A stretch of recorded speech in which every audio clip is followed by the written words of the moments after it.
আজ 20শে নভেম্বর আমার বাবার আজকে মৃত্যু বার্ষিকী। বাবার স্মৃতির উদ্দেশ্যে আমি একটা আবৃত্তি করে শোনাচ্ছি। বিশ্বকবি রবীন্দ্রনাথ ঠাকুরের বিদায়। ক্ষমা করো, ধৈর্য ধরো, হোক সুন্দরতর বিদায়ের ক্ষণ। মৃত্যু নয়, ধ্বংস নয়, নহে বিচ্ছেদের ভয়, শুধু সমাপন। শুধু সুখ হতে স্মৃতি, শুধু ব্যথা হতে গীতি, তরি হতে তীর, খেলা হতে খেলা শ্রান্তি, বাসনা হইতে শান্তি, নভ হতে নীর। দিনান্তের নম্র কর, পড়ুক মাথার পর, আঁখি পরে ঘুম।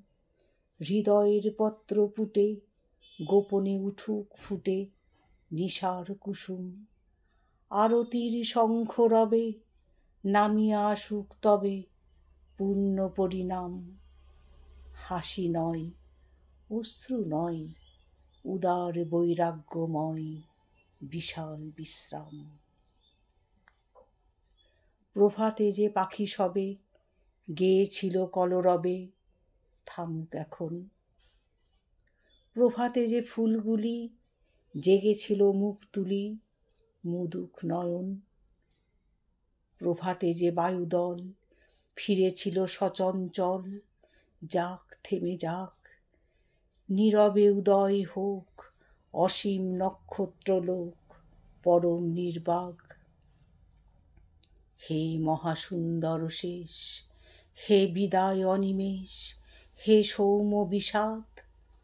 ক্ষণিক দাঁড়াও স্থির, মুছায়ে নয়ন নীর, করো আশীর্বাদ। ক্ষণিক দাঁড়াও স্থির, পদতলে নমি শির তব যাত্রা পথে। নিষ্কম্প প্রদীপ ধরি, নিঃশব্দে আরতি করি নিস্তব্ধ জগতে। নমস্কার।